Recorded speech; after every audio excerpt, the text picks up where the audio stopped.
Сайн байцгаана уу.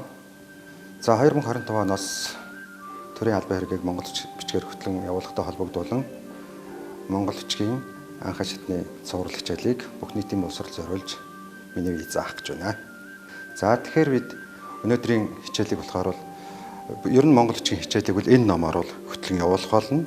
Энэ ном ямар учиртай гэхээр бол та бүхэнд зориулагдсан. Өөрөөр хэлбэл та болохоор бол кирилл бичгтэй хүн. Монгол хэлийг кириллээр тэмдэглэдэг хүн. Тийм учраас Монгол хэлийг кириллээр тэмдэглэдэг энэ чадвар дээрээс суурилж Монгол бичгийг яаж сурах юм бэ гэдэг тэр арга зүйгээр хэрэгжсэн. Энэ ертөнцийн Монгол бичиг гэдэг номоор бид хүн хөтлөн явуулах болно. За ингээд ямар ч бичгийг одоо үзэхэд бол тэрхүү бичгийг одоо бичдэг ерөнхий зурлаг гэж байдаг. Өнөөдөр бидний анхны хичээл болохоор Монгол бичгийн зурлаг гэдэг энэ хичээлийг авч үзгэнэ. За тэгэхээр энд бид харж байна. Энд болохоор одоо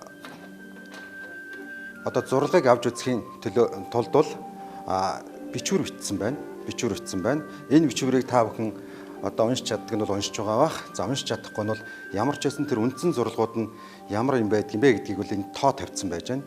За энд нэгийн тоо тавьсан байж байна. Нэгийн тоо тавьсан. Энэ хоёр нэгийн тоо ингэ байж байна. За тэгвэл энэ нэгийн тоогоо энд нэг гэд гаргаад ард нь титэм гэж бичжээ. За тэгвэл титэм гэж нь хаана байдаг юм бэ гэхээр бол одоо эгшиг үсгийн хамгийн дээд талд нь бүгд одоо титэм байдаг. Тийм учраас бол титэм гээд одоо энэ одоо хүн байлаа гэж бодох юм бол энэ одоо хүний толгой дээр байдаг тэргүүнд байдаг одоо хэсгийг бол одоо титэм гэж. За ингээд энэ титмийг болохоор хоёр янзаар бичиж. За ингээд хоёр янзаар бичгтэй болохоор бол энэ одоо бөөрөнхий одоо гидс гэж байна. Гидсний дээдлэлд байгаа титмийг бол одоо энэ шүдийн нэг юм бичиж шүдний дээр байгаа титмийн шүдийг болохоор бол араа өөрөөр ингээд налуулж бичсэн байх шат. Тийм учраас энийг хэрхэн яагаад ингээд хоёр янзаар бичснийг нь дараа нь тайлбарлах үднэс энд хоёуланг ингэж бичсэн байна. За ингээд хоёрын тоо энд байна. Энд байж байна хоёрын тоо. Хоёрын тоо маань болохоор шүд үүнийг шүд гэн. За энэ зөвхөн ганц шүдийг тэмдэглэсэн байна. Гэтэл энд ч шүд байж байна. Энэ дээр ч мөн олон шүд байж байна. За тэгэхээр ингээд ерөнхий одоо энэ төв нуруунаас нуруунда хамгийн ойрхон бүтдэг энэ дүрсийг бол шүд гэж байгаа юм. За энэ шүд маань болохоор бол энэ янзаар бол бичигдсэн байна. За тэгэхээр гурвын тоо байна. Энэ гурвын тоо нь болохоор энэ бөөрөнхийг тэмдэглэсэн байна. Энэ бөөрөнхийг бол гидс гэж байна. За тэгэхээр бид нар болохоор бол тийм ээ энэ Монгол бичиг ер нь бол үндсэн зурлагууд нь болохоор хүн амьтны одоо дүрсийг одоо төлөөлүүлэн одоо нэрлсэн байдаг. Жишээлбэл одоо ингээд Монгол бичгийг босоо бичиг, хүмүүн бичиг, хүнтэй адил бичиг тэрдгээр зөөрлүүлж ингэж хэлдэг бол одоо энэ гидс гэдэг маань болохоор л одоо хүний одоо ингээд эрхтнийг зөөрлүүлж хэлж одоо энэ хэсгийг одоо ижил хэмжээгээр одоо бичсэн байдлыг л одоо гидс гэж нэрлэж байна. За тэгэхээр шилб гэж байна. За шилб гэдэг нь одоо мөн одоо бас энд ингээд хүний одоо тийм мал амтны энэ доор одоо хэсэгт одоо доод мөчт байдаг одоо эрхтнийг л хэлж байна. За тэгвэл шилб гэнгээд энэ шилбийг болохоор бол одоо тийм шүдээ тодорхой хэмжээний одоо нэг дахин шахуу ингээ урттайгаар ингээд тодорхой налуунд биччихвэл тэмдэглэдэг байх нь. Дараагийн одоо ингээд 5 дахь хэсэг болохоор энэ 5 бол ном. За тэгэхээр энийг болохоор бол одоо энэ ном гэж одоо ингээ хоошоо ингээд дугуурч гэсэн энэ хэлбэрийг бол ном гэж хэлж байна. За 6 дугаарт энэ ингээд за нуруу яваад ингээ хоош нь ингээ татлаа. За тэгвэл энийг болохоор сүүл гэж хэлчихжээ. Нэрлэлчих. За сүүл нь хаана байдгүй гэхээр л одоо бид нэр одоо тийм мал амтны бол одоо ингээд ард одоо унжиж байдаг. Энэ хэсгийг бол одоо сүүл гэдэг. Тэгвэл одоо мөн бас амтнаас төлөөлүүлэн одоо тэр нэрийг бас гаргаж өгсөн байх нэ. За цаашаа энэ урагшаа ингээд татгаж байгаа энэ хэсэг байна. За энийг болохоор 7 гэд нэрлсэн байна. 7 гэд тэмдэглэсэн байна. Энэ 7 маань болохоор л энд орхиц гэж нэрлэн. Урагшаа бичигддэг. Одоо энэ төв нуруунаас хамгийн одоо урагшаа урт бичигддэг дүрсийг бол орхиц гэж нэрлэж байгаа. За энийг орхиц гэж нэрлэдэг байх нь. За 8 дугаарт. За тэгвэл 8 дугаарт болохоор энд ингэ тэмдэглэсэн байх нь энэ 8 гэдэг. За энэ 8-д энэ одоо шууд одоо шулуухан зураас байж байна. Шулуун зураас. За мөн одоо энэ зураас хаана явах вэ? Энд мөн байж байна. Энэ доор ингээд сүүлний дээр хэсэгт байж байна. За тэгэхээр энийг юу гэдэг юм бэ гэхээр л энийг л одоо нөгөө хүн дээрээ ингээд төлөөлөлд энийг л нуруу гэж нэрлэж байгаа. Энэ нурууг. За тэгвэл энэ шулуун зураасыг нуруу гэдэг юм байна. Энэ нуруу ямар үүрэгтэй вэ гэхээр л дээрээсээ дороосоо ямар ч гэсэн хоёр үсгийг хооронд нь холбох гол хэрэгсэл нь нуруу болж явдаг юм байна гэж ойлгох хэрэгтэй. За одоо 9 дугаарт за 9-12-ыг зэрэг явуулчих. 9 дугаарт одоо энд нэг одоо нэг хэлбэр байна. Энэ мөн давхар энэ хэлбэрээ давхарлаа бичсэн энэ хэлбэр байж байна. Тэгвэл 9 сарвыг юу гэж нэрлэдэг гэхээр бол энийг болохоор бол дусал гэж нэрлэдэг. За дуслыг болохоор бол одоо хоош нь ингэж цэг хатгаад хоош нь бичих байдлаар. За энийг дан дусал гэн энийг болохоор бол давхар тусал гэж ингэ нэрлэв. Давхар тусал гэж нэрлэв. За 11-р одоо ингээд энд шууд доошоо ингээд ийм чиглэлтэй ингээд хэлбэр байж байна. За энэ хэлбэрээ хаана авах гэхээр энд одоо хүн дээр төлөөлөлд энийг болохоор бол гизэг гэж нэрлэдэг. Гизэг гэж нэрлэдэг. За тэгэхээр энд дээшээ ингээд төлөөлүүлсэн энэ хэлбэрээ болохоор бол эвэр гэж нэрлэдэг. 12 нь одоо энд байж байна. За тэгэхээр энд мөн ялгаа байхгүй. Энэ доошоо энэ хэлбэрийг болохоор гизэг гэн дээшээ хэлбэрээ болохоор бол эвэр гэдэг байхад. За тэгэхээр бид бүхэн энийг болохоор чиглэл нь болохоор энийг зөвхөн дээрээс доошоо мөн дороосоо дээшээ гэдэг ийм чиглэлээр бичдэг байх нэ. За бид сая үгэнд байх үндсэн зурлагуудыг үгнээс нь гаргаж авч тусгаалan ингэж ялгаж авч үзлээ.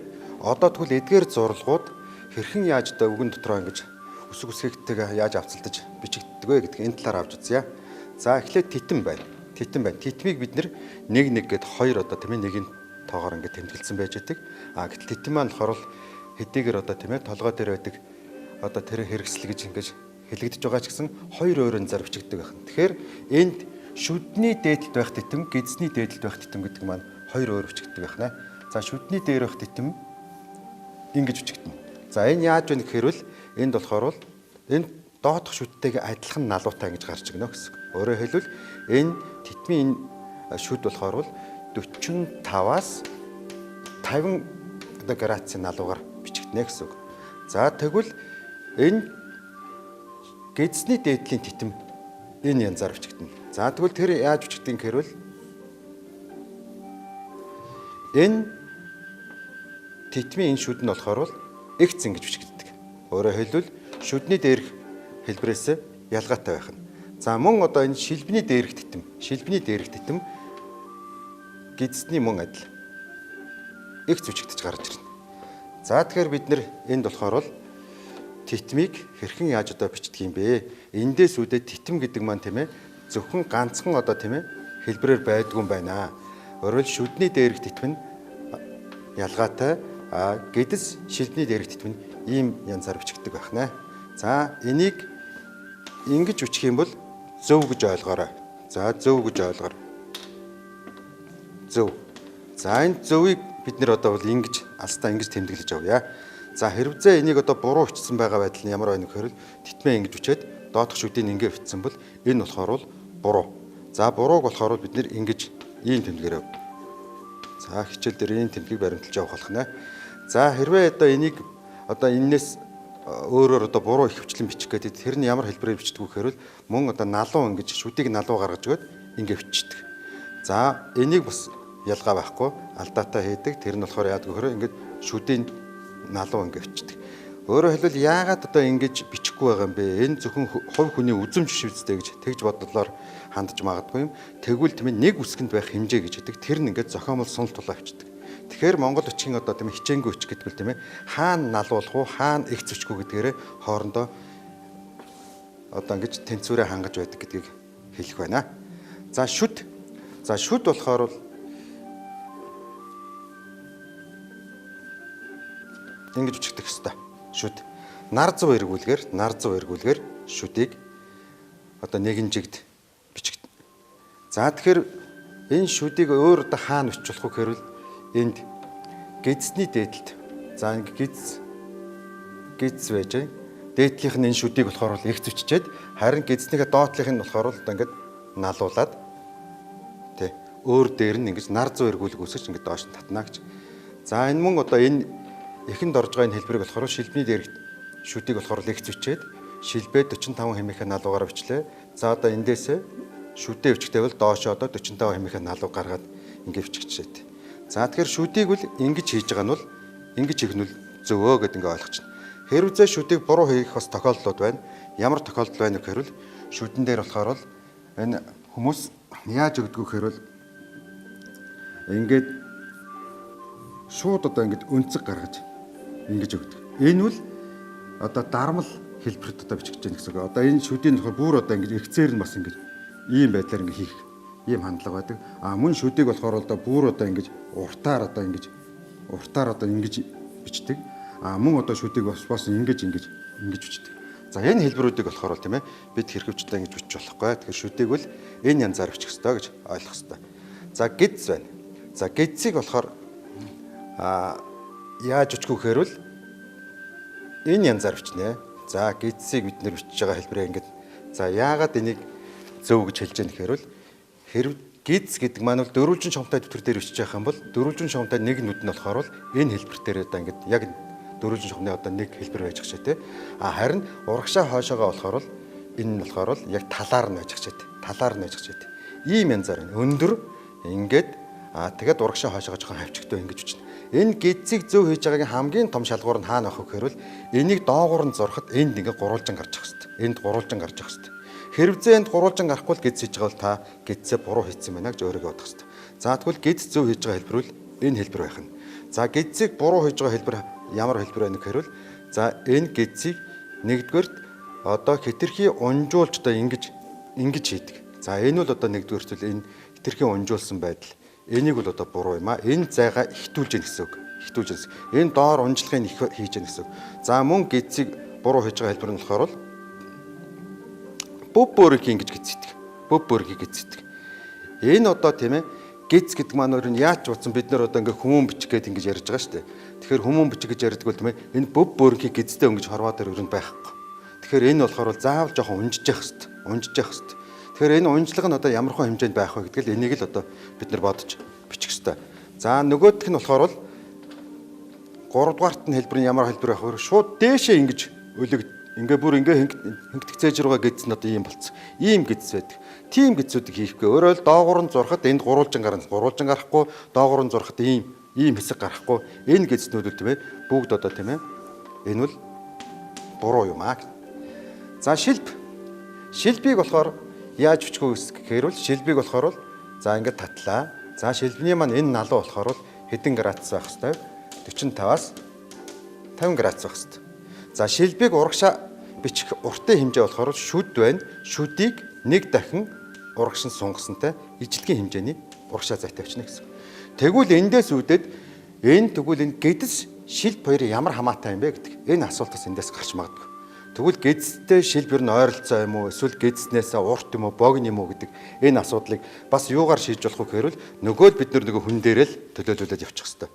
Донд сургуульч гэсэн энийг ашиглаж байгаа багш нар хичээл заахад бол болцоотой. За тэгэхээр та тийм ээ энэ бүдүүн гидстэй хүн байж болно. Хэдий бүдүүн гидстэй ч байсан гэсэн энэ хүн хөлөө урагшаа ингээд жигээс суухад энэ гидсний урд дуур нь шилб гарч ах хэвээр. Тэгэхээр энэ шилб гэдгийг болохоор энэс заавал гидснээс урагш нь урт учих хэвээр байх. За тийм учраас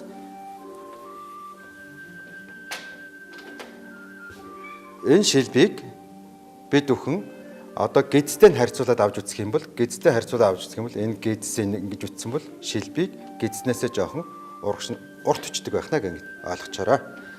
За эдгээр нь тэгвэл зөв хэлбэр юм. За шилбийг буруу хийж байгаа хэлбэр юу вэ гэхээр бол энэ шүдээ ингээд зүгээр 2-3 дахин одоо ингээд урт байдлаар ингээд өөрөөр хэлбэл бид ингээд шүдийг нэг дахин урт сунгаж шилбний урагшаа гарах хэмжээ байна гэж байтал энэ хэсэг дээр ингээд илүүдл хийцсэн байх шээ.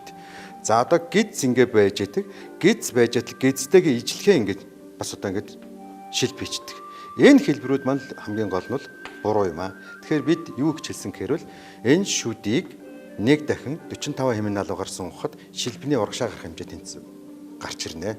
За тэгээд энэ шилб маань болохоор бол заавал гидснээсээ үлээлэг урт байх хэрэгтэй гэдэг. Энэ хэлбэрийг хэлсэн. За ном гэдэг маань бол ямар байх вэ гэхээр энэ титэн байж байна. Титэн байж байна.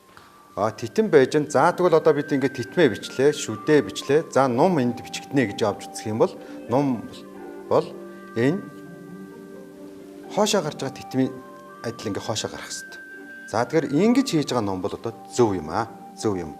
За энийг буруу хийж байгаа хэлбэр яах вэ гэхээр шүд явлаа энүүх хэнд нэг ном хийчдэг. За одоо гидс явлаа бас одоо энүүх хэнд нэг ном хийчдэг.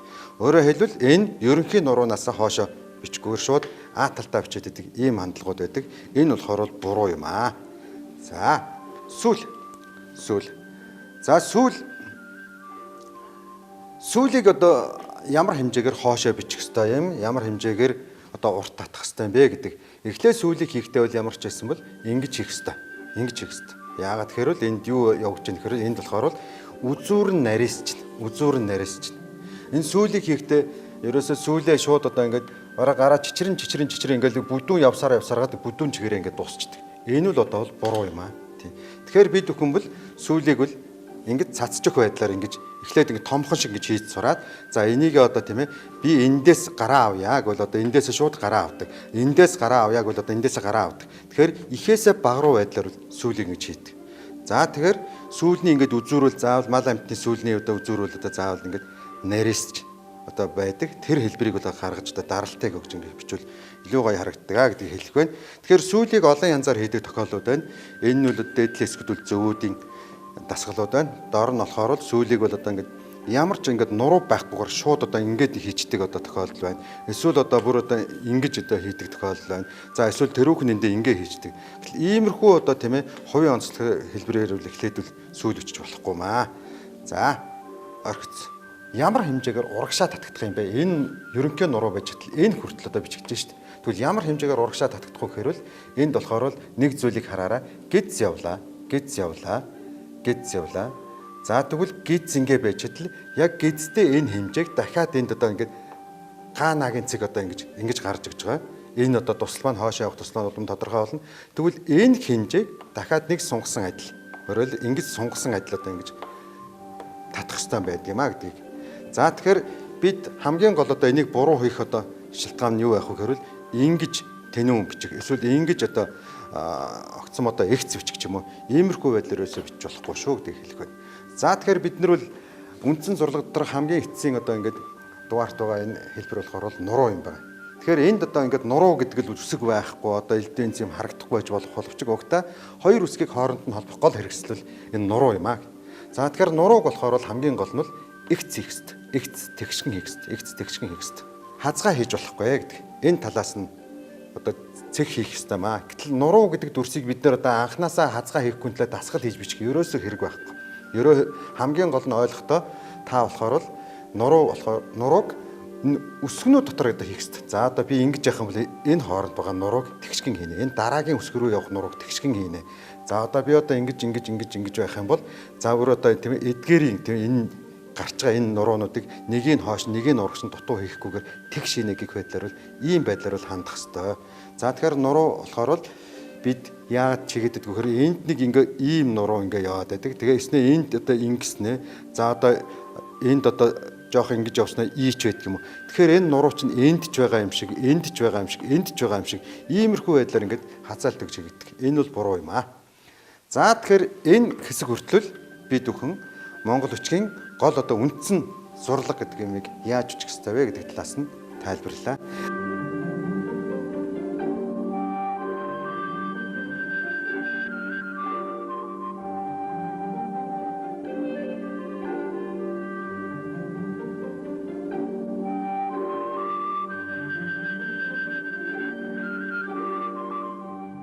За энэ үндсэн зурлаг дээр нэмэлтийн хэлбэрүүд. Өөрөөр хэлбэл нэмэлт хэлбэр гэдэг маань яаж гарч ийн гэхээр их үеийн урт талд нь тийм ээ энэ ингээд хоёр одоо ингээд цэг шиг юм гарч ирлээ. Төгсгөл дээр бас хоёр цэг шиг юм гарч ирлээ. За ингээд нааш нэвчсэн байж байна. За энэ болохоор их үеиндээ ингээд доошоо хэлбэр дээшээ хэлбэр ингээд гараад ирлээ. За тэгвэл эдгээрийг одоо тийм ээ яаж бичих ёстой юм бэ гэхээр эдгээрийг ингэж бичих ёстой юм аа. За ингээд энд одоо ингээд энэ бүхнийг бичигдэх одоо ерөнхий суур одоо ингээд тийм одоо ингээд хэлбэр байна. Өөрөөр хэлбэл ийм хэлбэр дээр хязээж га одоо ингээд хоёр одоо дусал нэг дусал за одоо ингээд эвэр гизэг гэж юм тавигдахгүй. Заавал одоо энэ одоо ингээд тийм ээ шүдний ард урд нь аль нэг талд нь тавигдана.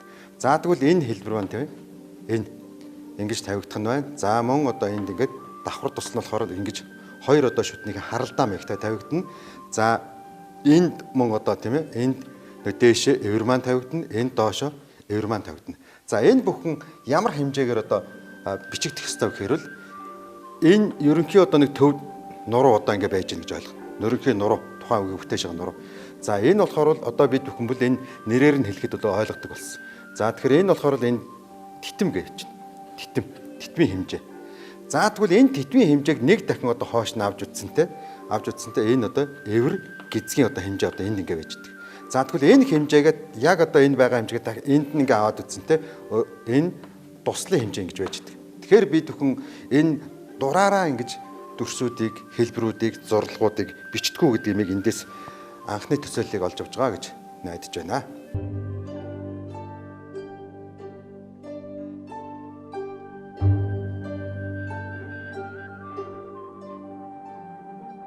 Үндсэн зурлагууд маань 3 харьцаан дээр одоо тайлбарлагдаж хичээнгүйвч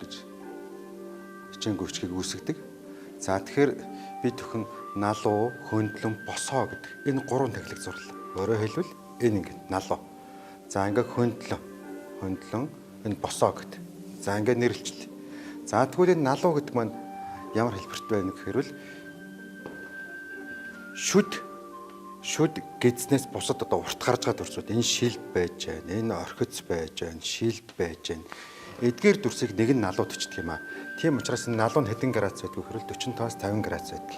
Тэгэхээр бид одоо өнөөдөр энэ хичээлээр авч үзсэн энэ үгээ одоо ингээд ерөнхий нурууныхаа хоёр талд нь А тал Б тал гэж салгаж байгаад тэгээд дүрсүүдийг нь ямар хамааралтайгаар ямар одоо энэ тэнхлэхийн дагуу одоо яаж тайлбарлагдах вэ гэдэг энэ талаас нь одоо гаргаж авч үзэж байна.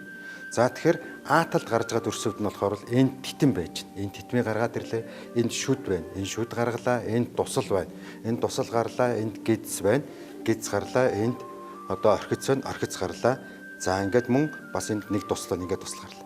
Гэтэл энд одоо тэрийг энэ тэнхлэг дээр л ямар юм дээр тайлбарлах вэ? Энэ хөндлөн тэнхлэг дээр тайлбарлана гэсэн. Өөрөөр хэлбэл энэ А тал маань энд байж байна гэсэн. А тал энд байж байна. А талд гарч байгаа энэ дүрсүүд ямар хэмжээгээр урагшаа урт үчигдэх юм бэ? Шүд нь энэ хүрх юм уу? Гэдс нь энэ хүрх юм уу? Шилб нь энэ хүрх юм уу? За тэр одоо орхиц нь аль хүрх юм бэ гэдэг. Энийг заавал тогтоох хэрэгтэй. Тэр үднээс аваад үзэх юм бол А талд гарч байгаа хамгийн бага дүрснүүд шүд байж байгаа. Одоо та бүхэн мэдж байгаа энэ шүднүүд байж байгаа. За тэгэхээр А-гийн нэгд нь ямар хэмжээнд байх вэ гэхээр шүдийг нэг дахин сунгаж үчигтэй шилбэн үсэг буюу энэ шилбэнүүдийн урагшаа гарах хүртэл хэмжээ тэнцв. Харин энийг налуу нь ямар байх вэ гэхээр бид тогтоочсон 45-аас 50 хэмжээний налууд байна гэж ингэж үзсэн. За тэгэхээр энийг одоо тийм ээ бид яаж одоо авч үзэх вэ гэхээр тэгвэл шүдийг үржих нь 2 байх юм бол энэ болохоор энэ шилбэний хэмжээ гэдэг юм байна. Энэ шилбэний хэмжээ нь энэ нь тийм ээ 45-аас 50 хэмжээнд ингэж урагш нь татдаг байх нэ. За өөрөөр хэлбэл энийг юу гэж бичихгүй байх гэхээр ингээд байж хахал одоо ингээд ийм урт ингээд шилб хийчих юм бол энд бид нэр илүүдл хийцсэн байна шүү дээ. Энэ буруу байна шүү дээ гэдэг. Тийм учраас ингэж бичихгүй төлөө энэ зүй тогтлоор ингээд тайлбарлах хэрэгтэй. Яагаад тэгэхээр бид бүхэн шинэ бичиг одоо хэлбэр сурж байна. Дандаа одоо тийм ээ хөндлөн бичгээр ингэж явж байлаа. Дандаа нар буруу эргүүлэгтэй байдлаар кирилл бичигддэг. Гэтэл энэ маань болохоор дээрээс доошоо босоо хэлбэрлөө. За тэгээд дандаа нар зөв эргүүлгээр явдаг учраас л анханасаа яг зөв одоо тэр бичлэгийн одоо хэлбэрийг л одоо ингэж тавьж өгөх хэрэгтэй юм. Тэр үднээс ингэж орж байна. За тэгвэл А-гийн 2 нь болохоор л одоо ингэж энд нэг зүйлийг хараарай. Бид одоо ингэж хичээл дээр ингэж тайлбарлаад байгаа. За энийг нуруу гэсэ, энийг гидс гэсэ, энийг шилб гэсэ, энийг эвэр гэсэ, энийг гизэг гэсэ. Тэгвэл одоо хүн дээр байж байгаа эрхтнүүд дээр ингэ тийм ээ шүд гэхээр хаана байна гэхээр шүдийг шууд одоо энд байна гэж хүн гаргаад өгч чадахгүй. Энэ хацарны цаанад одоо ингэ шүд байж байгаа. Тэгвэл энийг тийм ээ хацарны цаанд байгаа энэ хэлбэрийг болохоор энэ шууд хүзүүтэй дүүлгээд хүзүүг шүдний хэмжээгээр өвчнэ гэдээ үзэх юм бол одоо шүд маань одоо ийм хэмжээтэй хүзүүний хэмжээтэй байна гэж үзэх юм бол ингээ гараад ирнэ. Шүд ингээ гараад ирнэ. Тэгвэл энэ хорвоо дээр тийм ээ яг одоо ингээд шүд гидс хоёр маань болохоор шүд нь бага, гидс нь том байдаг. Тийм учраас яг энэ зүй тогтлороо тийм ээ шүдээ нэгэнд чи ингэж хийсэн бол за ингээд гидсийг шүднээсээ жоохон том ингэж урт ихнэ. Өөрөөр хэлбэл хүүхдөрөөсөө тийм ээ анх одоо бичиж сурахтаад за шүд гидс хоёрыг ижилхэн ингэж бичих юм бол би буруу өчлээ гэж шүд өөрийгөө ойлгох хэрэгтэй. За одоо шүднээсээ бага гидс одоо ингэ бичих юм бол ингэж харахад одоо тэр оо усгэн зөв байгаа ч гэсэн энэ болохоор бичлэгийн хэлбэр нь буруу байна гэж энэ дээр нь одоо шууд тийм ээ хүн дээр нь төлөөлүүлээд авч үзэх юм бол сургалтанд илүү их үр дүнтэй болно гэдгийг хэлэх байна. За тэгвэл шүд гидс хоёр нь өөр байх юм бол гидсийг нэг дахин урагш нь авч үзсэнтэй энэ одоо энэ за энэ үсгийг таавал мэдэхгүй байж байгаа. Гэтэл энд хаана байх вэ гэхээр энэний урд талд бидний мэддэг дүр саана байх вэ гэхээр тусал байгаа. Хоёр туслыг бол эндээс ингэж энэ заагнаас гадна талын заагнаас дотгошны ингэж хоёр туслыг мөн шууд ганц туслыг одоо ингэж бичнэ гэж ингээ ойлгож байгаа. За тэгвэл эндээс тийм ээ юуг ойлгох вэ гэхээр А-гийн 3-т нь ямар юм гарч байгаа гэхээр шүдийг нэг дахин авахар шилбэн үсэг гардаг юм байна. За гэцийг нэг дахин авахар шилбэт үсэг буюу энэ туслууд ингэж гардаг юм байна. За энэ тэгээд хоёр өөр урттай ямиг нэг дахин сунгахаар ямар үр дүн гарсан гэхээр ийм үр дүн гарч байна. За энийг сунгахаар ингэсэн, гэцийг сунгахаар мөн одоо ингэ. Тэгвэл энэ үүссэн үр дүнгийн урдуур нь ингээд татлаа. Үүссэн үр дүнгийн урдуур ингээд татлаа. Үүссэн үр дүнгийн урдуур татлаа. Энэ хөндий ингээд нэг зай гарч байна. Энэ хөндий зай дотор яах вэ гэхээр нөгөө хоёр туслаа. Тий. Давхар тусал, дан туслаа энд өчтдөг байна. Эндээс нэг л зүйлийг бид хүн ойлгосоо гэдгийг хүсэж байгаа юм. Юуг ойлгох вэ гэхээр энэ жижиг дүрс нь том дүрсээ үүсгэнэ. Жижиг дүрс нь том дүрсээ үүсгэнэ. За ингээд хоёр хоорондын зайд ингэж гарна. Заавал А-гийн 4-т нь болохоор зөвхөн А талд гардаг хэлбэрүүд ямар хэмжээний зүй тогтолтой бичигдвэ гэдгийг авч үзэж байна шүү дээ. Тэгэхээр одоо энэ тийм ээ А талд гардаг дүрсүүд энд одоо ингээд шууд юу байна вэ гэхээр энэ туслын хэмжээ энд байна гэсэн. За тэгвэл энэ туслын хэмжээг энд тийм ээ дахин нэг одоо сонгож утсан тийм энд юуны урагшаа гарах хэмжээ энд байж хөө гэхээр орхицын урагшаа гарах хэмжээ энд байж гэнэ гэсэн. Тэгэхээр бид нэр жижигэн томоо үүсгэн том нь жижигэ багтаана ийм сахилга баттай ийм дэг журамтай бичигддэг байх нэ. Түүнээс биш хэн нэгэн хүний тийм ээ бичгийг дуурайх ч гэдэг юм уу эсвэл одоо тийм ээ одоо энэ бичгийг сайхан бичигдэг, энийг хуулын адилхан бичиж гэдэг тэр юм байдгүй хань. Хамгийн гол нь хичээнгүй өчүүлдэг элемент нь өөрт нь байж байгаа хань. Ямар дүрс нь ямараа үүсэхгүй, ямар дүрсийг тийм ээ ямараа багтаах уу гэдэг энийг байж байгаа. Тэгэхээр бид энэ кодыг энэ одоо зүй тогтолыг одоо мэдчих юм бол бүх хүн одоо энийг одоо адилхан хичээнгүйр үчих болцоотой болох юм а гэж. За бид бүхэн А талыг авч үзлээ. А талыг авч үзлээ. А тал маань болохоор тийм ээ энд шүдийг нэг дахин авахаар шилбэн үсэг байдаг юм байна. За ингээд гидсийг нэг дахин авахаар энэний бүгд 40-аас 50 адилхан байна. Энд болохоор тийм ээ энэ шилбэт үсэг буюу тусал ингээ байдаг юм байна. За тэгэхээр энэ шилбэт үсгээ урагш нь 45 хэмээн налуугаар ахин нэг дахин сунгасантай орхицын урагшаахар хэмжээ байдаг юм байна. Эндээс бид хүн юуг ойлгох ёстой гэхээр юуг ойлгох гэхээр жижигэн томоо үсгэн том жижигэ багтаад ийм дэг зурм сахилгатай байдаг юм байна гэдгийг мэдээд авлаа. Одоо бид Б тал руугаа оръё. За Б талд энэ үг нь одоо Б талд байгаа хэлбэрүүдийг энд төвөрлж авсан байна. Энд бол титэн байна. Энэ байж байна. За одоо энэ эвэр байна. Гизэг байна. Сүүл байна. Гэтэл энэ эвэр сүүлүүдийг одоо яаж бичих юм бэ? Өөрөөр хэлбэл Б талд байгаа энэ хэсгийг энэ Б талд байгаа энэ одоо хэсгийг ямар хэмжээний хөндлөн тэглэгтээр байгаа хэсгүүдийг ямар хэмжээний хоошоогоо урт уг нь бичих юм бэ? Мөн ялгаа байхгүй. А талд байсан зарчим бас энд үйлчлэнэ. Өөрөөр хэлбэл энд ингээд байж байна. За тэгвэл энд юу вэ гэхээр энд ингээд ерөнхийдөө нуруу ингээд байж байна. За тэгвэл энэ ингээд титэм ингээд хоошоо гарсан. Титэм ингээд хоошоо гарсан. Титэмтэй адилхан хэлбэр ингээд байждаг. Тэгвэл титмийн энэ дотор бол маш олон өсгүүдийн игнэ байдаг. Бид бүхэн тийм ээ тэр өсгүүдийг үзээгүй учраас зөвхөн та мэддэг энэ титмэл бодчих. Энд болохоор бас энэ хэлбэр ингээд байж байна. За ингээд энэ хэлбэр байж байна. Энэ хэлбэр байж байна. Тэгэхээр энд ямар ч хэсмэл титэм гэдэг маань зүгээр нэг эхлэл үсэг байхаас гадна тийм ээ маш олон өсгүүдийг хоошоо ямар хэмжээний одоо хэмжээтэй бичвэ гэдгийг одоо гол одоо чиглүүлэгч үсэг байдаг юм байна гэж ойлгох хэрэгтэй. Тэгвэл титмийг тийм ээ энд болохоор бол титэм гэдгийг одоо хоёр дахин үржихэд энд юу гарах вэ гэхээр бидний нөгөө мэддэг эвэр гизэг энэ юм маань гарна. Тэгэхээр энэ хэмжээг ахаад энд байна гэж авч үзэх юм бол энд болохоор бол одоо эврийнхээ хэмжээг за мөн одоо ингээд гизэгнийхээ хэмжээг хоош нь бол одоо иймэрхүү хэмжээнээс илүү гаргалгүй очих ёстой гэж авч үзэх нь. Тэгвэл титмийг тийм үү титмийг 3 дахин одоо хоош нь авч үзэх юм бол сүүлний хоошоо гарах хэмжээг энэ хэмжээнд байна гэд. Тэгэхээр энэ маань энэ зайгаа дахиад энд байна гэж авч үзэх юм бол энэ тийм ээ сүүлний хоошоо гарах хэмжээг бол энээс хоошоо гарахгүй байна гэж. Тэгэхээр эндээс бас юу харагдаж байна гэхээр тийм ээ жижигэн томоо усгэн том жижигэ багтаа. Ийм сахилга баттай, ийм одоо дэгтэйгээр одоо ингэж бичдэг байх нь. Хамгийн гол нь та бүхэн энэ дүрсүүдийг болохоор бол хизээ одоо дандаа хөндлөн бичгийн одоо хэрэгцээгээр одоо өдөр тутмын үйл ажиллагаагаа явуулж ирээд өнөөдөр одоо Монгол бичиг гэдэг доошоо шууд бичиж байгаа энэ нөхцөл болохоор бол тэр бичгийн хэлбэр өөрөө ерөөс дандаа ингэ нар зүй эргүүлгийг үүсгэж ингэж бичиж яадаг. Тийм учраас л эхлээд энэ үндсэн зурлагуудаа ямар зүй тогтлоор яаж бичдэг юм бэ гэдгийг нь зүй тогтлыг нь мэдчих юм бол та одоо тодорхой хэмжээгээр дасгал хийгээд гараа хөвшүүлээд цаашаа хичээл явах болцоотой болох юм аа. За ингээд өнөөдрийн анхны хичээл үүгээр өндөрлөж байна. Баярлалаа.